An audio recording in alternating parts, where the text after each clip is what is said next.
Children's Television Workshop presents Square One TV, show number 135, produced at Unitel Video in New York.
Hi. Do you know me? I'm not a colon, but I play one on TV, which is often because colons are used in a lot of ways. But my favorite way is when I get to be the colon that works with numbers in a very important way. Hi. I'm not really a number 3, but I play one on TV. Me too.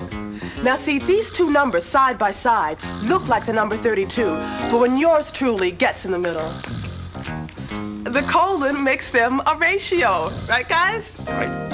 Now the ratio, which should be nowhere without a colon, is a way of comparing two numbers or quantities.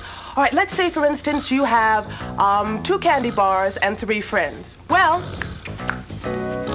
you would say your ratio of candy bars to friends would be 2 to 3, or the ratio of friends to candy bars would be 3 to 2. Now, the numbers will change as the ratios of this to that will change, but the colon is always available. Yeah, the colon. Don't ratio without it.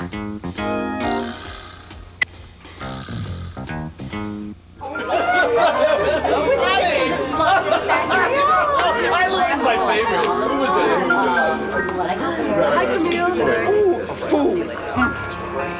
Do you realize, Cheryl, there's a 4 to 3 ratio at this party? You have math on the brain, J. Fred. No, I'm serious. Do you realize there are 4 people wearing those silly glasses and 3 are not? That means the ratio of the people with those silly glasses to the people without is 4 to 3. Well, knowledge is power, isn't it, J. Fred?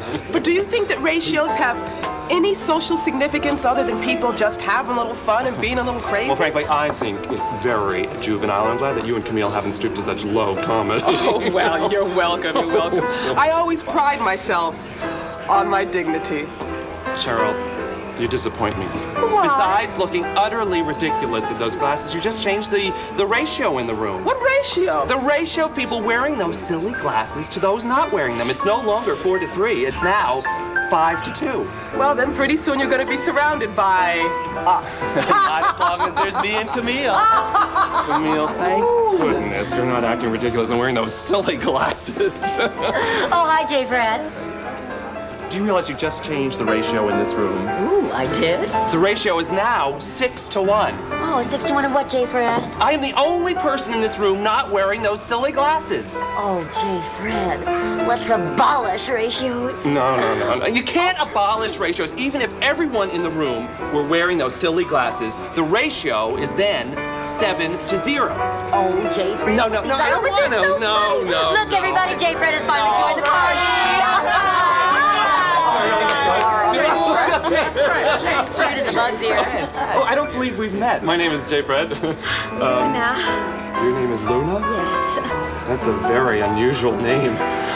Makes me think of, tuna. Would you like to see me without these silly glasses on? Oh, yes.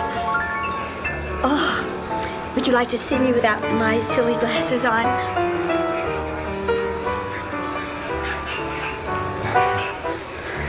You've already seen this much of the show. Now you're going to see this much. So stop complaining.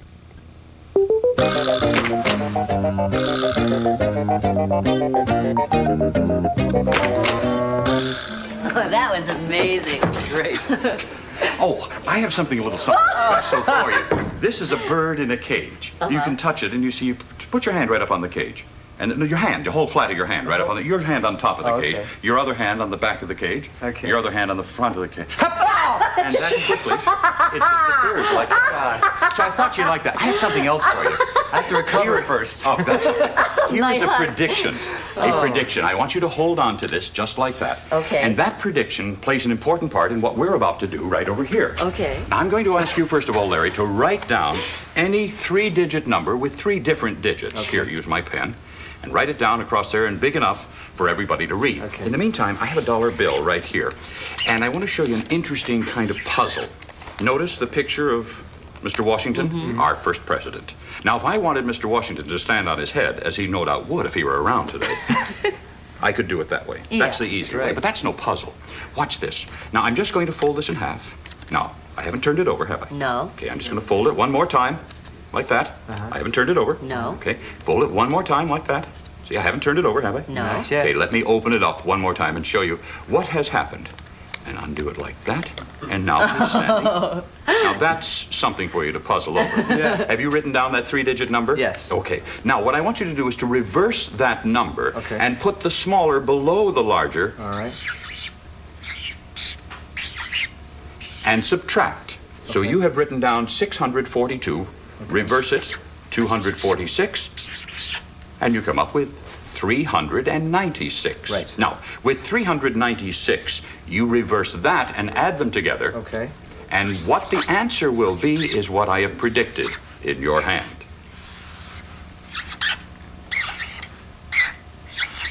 $1,089. Would you open that up and let's see if I was correct in our prediction? Oh, gee. Oh. Uh-oh. I'm sorry. No, wait a minute. Would you do me a favor, if you would, Cynthia? Just fold it in half. Excuse me. We're ready for you now, Mr. Blackstone. Oh, I'll be right there, Reggie. Fold that in half. That's it. Now fold it in half again. That's it. Now fold this one more time, and then we do the mumbo jumbo and open it right up again. That's it. And what was your number? 1,089. And you have 1,089. That's great. Now you can do this too. Very simply, take any 3-digit number with 3 different digits. 642. Reverse that number. 246. Can be any numbers. Whatever number you end up with here, you will reverse that. 693, and you will always come up with 1,089.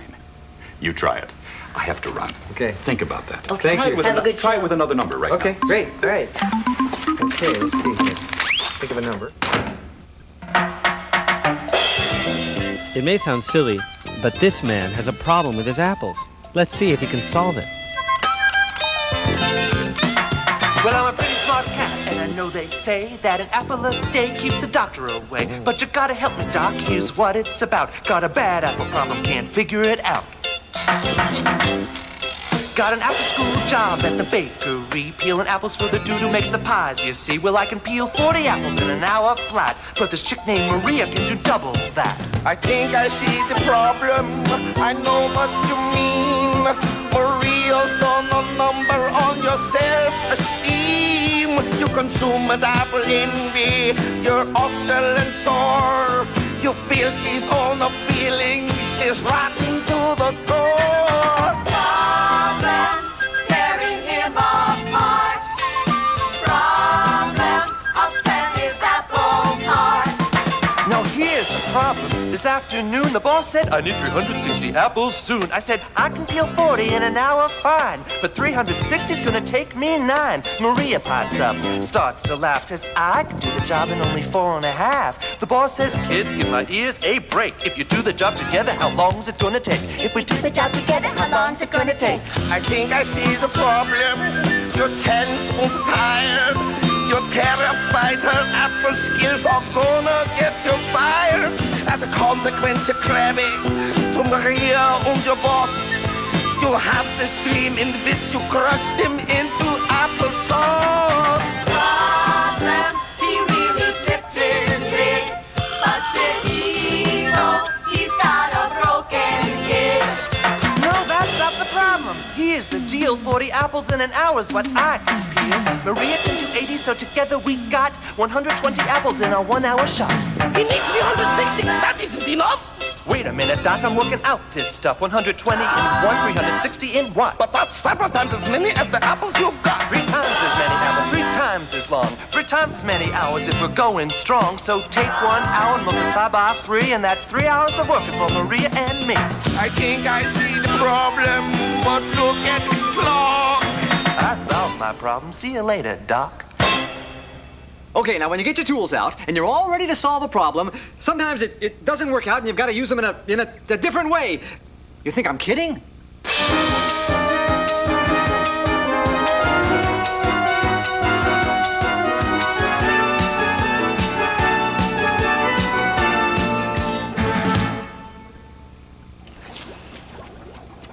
Who could have done such a thing? Now, at such a time, just when I am reaching my greatest moment of triumph. Oh, think of it, Lieutenant Coatrack. Just think of it. Stealing measuring containers, huh? What an uncool thing to do. Who doesn't love you, baby? I beg your pardon? What I mean to say is, why would anyone steal containers measuring 1 liter, 2 liters, and 4 liters, huh? I just don't know, but at least I never knew why my mother ironed my pajamas either. Well, at least I left you containers measuring 3 liters and 5 liters, right? Oh, but I need to measure 4 liters. You see, the final ingredient of my secret formula calls for 4 liters of the secret elixir. So let me get this straight. We want to measure exactly 4 liters using a 3-liter measure and a 5-liter measure, huh? Yes. If I pour 3 liters, it won't be enough. If I pour 5 liters, it'll be too much. And if I don't pour 4 liters, very soon my formula won't work. It's such a snafu. Well, tell me, baby, have you tried trial and error? That novel by Dostoevsky? No, that way of problem solving where you try different procedures until something works. Oh, I like that. Well, what if we try pouring the liquids back and forth between the 2 containers? Yeah, now we're in the experiment groove. Let's go, Professor. Fill up that 5-liter container. Yes. Now, I need to add 2 liters more to this container. Oh, this is a very tricky operation. Oh, dear. Now we have too much. But if we pour off some of the liquid into this 3-liter container, what we have is... What we've got here, baby, is 3 liters in this container. And 2 liters in this container. Now what do we do? Wait, I got it. Let's pour this back into the 5-liter container. Oh, no. I've got it. We can pour the 2 liters straight, into my secret formula. Oh, this is so exciting. Oh, yeah. Oh, and then we can repeat the procedure. Oh, that's it. Now I will pour these 3 liters back into the 5-liter container. Oh, I'm just too excited. And then I will finish filling it up. Oh, there we are. Now, I will pour 3 liters of this liquid into the 3-liter container. Good idea. Oh, yes, because 5 minus 3 equals 2. Professor, baby, you did it. What you got here is another 2 liters. And 2 liters plus 2 liters is 4 liters. There must be more than one way to solve this problem. I wonder how many different solutions there are. That is just so interesting to me. You know, Professor, I meant to ask you, what is this solution for? What's banana peel? Oh, dear! Fredberg, you're turning me off! Oh, sorry!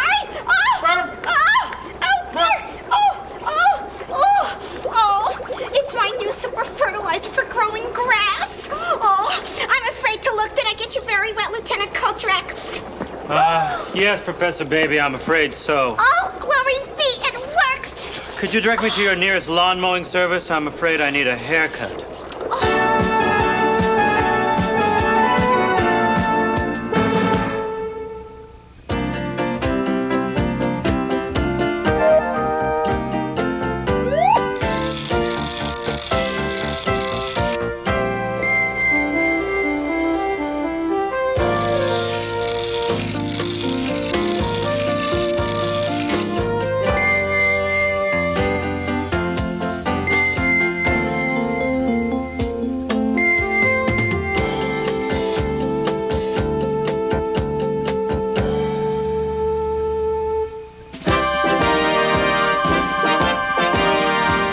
story you are about to see is a fib, but it's short. The names are made up, but the problems are real.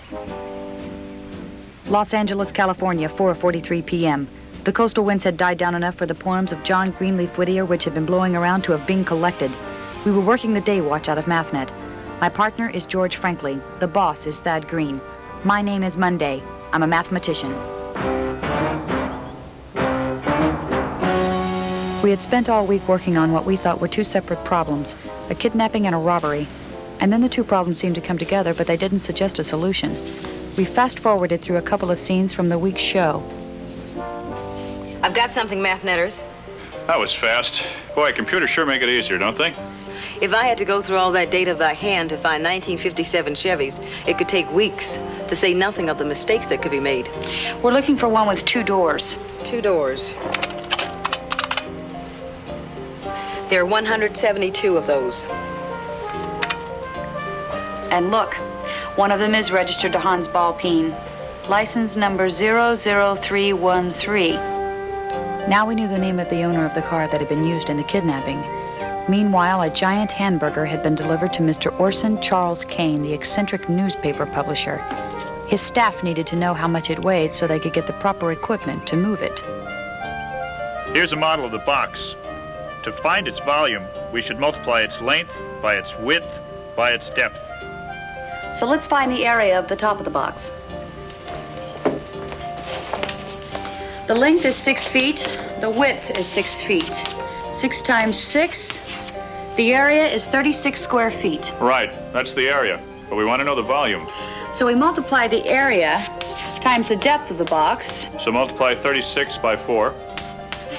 The volume is 144 cubic feet. That's a good-sized burger. But we still don't know how much it weighs because we don't know how much 1 cubic foot of oak weighs. But I do. I called the lumber yard, and they told me that a cubic foot of oak weighs between 45 and 55 pounds. To be safe, let's use the heaviest weight. Better use your calculator. Okay. 55 pounds per cubic foot, 144 cubic feet. We multiply 55 times 144. That's 7,920 pounds. We didn't seem to be getting any closer to the answer until we began to put some common sense with our mathematical sense. Not all solutions to problems come just from numbers. You know, Kate, it's been a busy week. 2 big crimes happened. Uh-huh.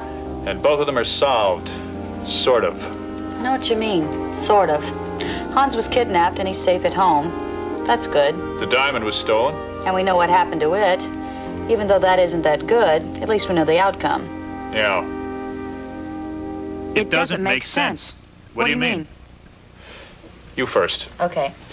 Hans's story doesn't ring true. Here's a man who hasn't cut a diamond in 15 years. His wife didn't even know he was a diamond cutter. Who's going to trust him to cut one of the world's most precious gems? Right. And his story. He said he climbed through the mountains, found a highway, and hitchhiked home. The first thing I'd do, if I had been kidnapped and got away, would be to get to a phone and call the police. Uh-huh. And speaking of climbing through the mountains, did you notice his cowboy boots? Yes, I thought they were a bit ostentatious, but that's not something to indict a man on. The bottoms. He hadn't climbed down the mountain in those boots. The soles were practically brand new. And another thing. If he were a diamond cutter, he would have recognized the Despair diamond. It's world famous, and there's hundreds of pictures of it. There's just one problem, though. What's that? He was kidnapped the night before the burglary, so he couldn't have committed the crime. But that's another thing that doesn't make any common sense. How's that? If you were going to steal the Despair diamond and kidnap a diamond cutter, which would you do first? I'd steal the gem, of course. You don't kidnap a diamond cutter if you're not sure that you have a diamond to cut. Exactly. Maybe he staged the kidnapping. I think we should pay a call on our diamond cutting friend.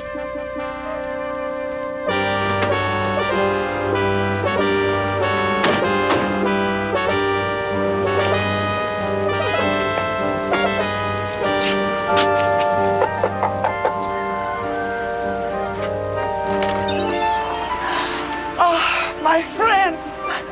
Come in, come in. Thank you, Mrs. Balpine. It's my 2 favorite mathematicians. It's nice to come back to a place where you don't have to show your badge every time. You know, home, Dodger Stadium, places like that. Hans is in his lab, practicing for the party tonight. His lab? That's what he calls it. It's just his room. I call it his toy box. He keeps all his things in there. His magic tricks, his hang glider, his 2 sets of books for the accountant. Uh-huh. He's about ready to leave to perform at a birthday party tonight, but he'll have time to say hello to you two. Oh, I'll go get some coffee so you go surprise him. We'd love to.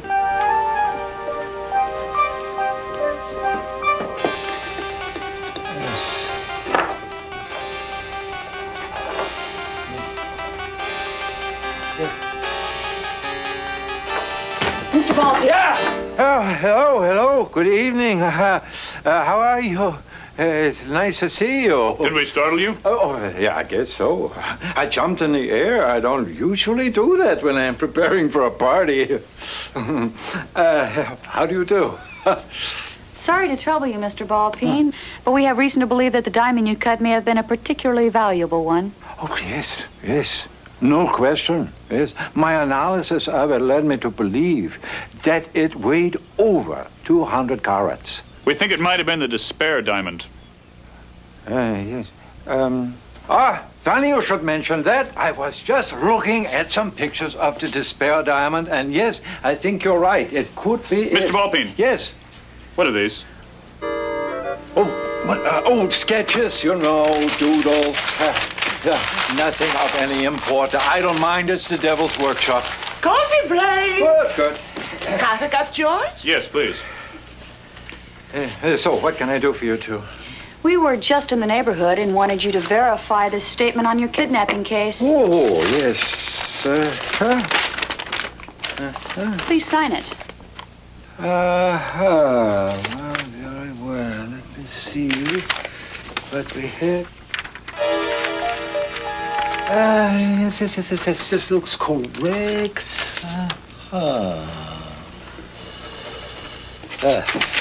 Hans, honey, George and Kate would love to see some of the tricks you're going to do tonight at the party. No, I shouldn't like to bore them with my nonsense. Not at all. I love magic. Yes, please, Mr. Baldwin. I think you'll find us to be a very attentive audience. Very well, perhaps a little card trick, to get you on your way. I think you'll enjoy this. Yeah, I'll take a card, any card out of the pack, and I'll show it to everybody else, and then put it back in the pack, huh? Jack of spades. Why don't we try that one again, huh? But this time, don't tell me what it is. Put it back in the back, okay? Very well. We give him a little bit of a shuffle. Okay. Take the card off the top. Is that your card? That's wonderful. How'd you do that? I know. I know you know, but we don't tell, do we? Oh, never. Do the trick with a fan, honey. With the fan, very well, my dear. It's so warm in here. I think I'll cool off a little. Look at you. You are warm, too. Why don't you cool off, Oh, look. Oh, what happened? Oh, no. I'm you're very sorry. broken my fan. I have to use this at the party tonight. Fortunately, it is not injured. That's very clever. Yes. Isn't he wonderful? Now, Viola. You know I only wanted half a cup. But I only gave you half a cup. How did you do that, Mr. Baldwin? The what? Fill my cup. To the rim.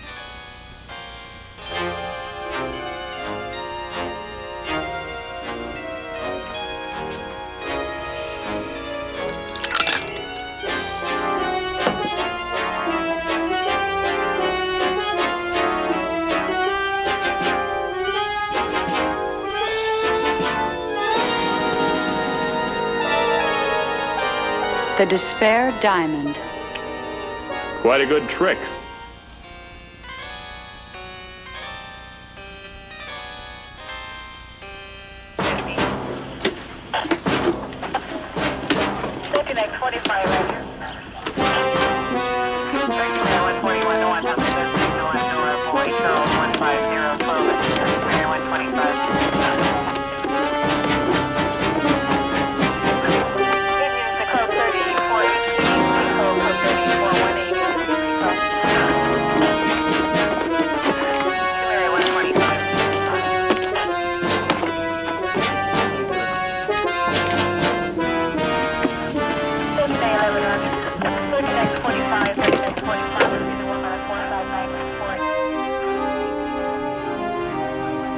Sorry about this, Mrs. Ballpeen.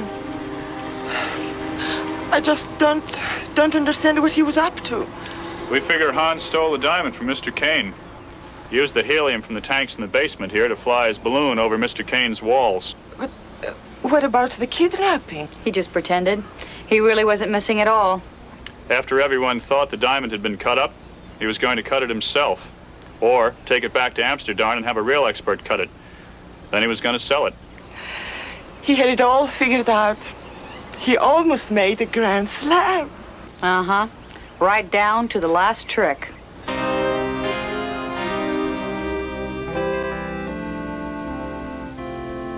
Then you say you're going to sell the diamond and give all the money to charity? Yes, and you two deserve much of the credit. That's very generous of you. You're a good mathematician, Mundy. And you're a good citizen, Kane.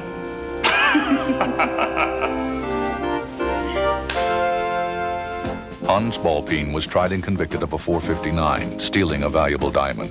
He was sentenced to an appropriate number of years in state prison where he learned yet another skill, making little rocks out of big rocks.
% of Square One TV is a production of the Children's Television Workshop.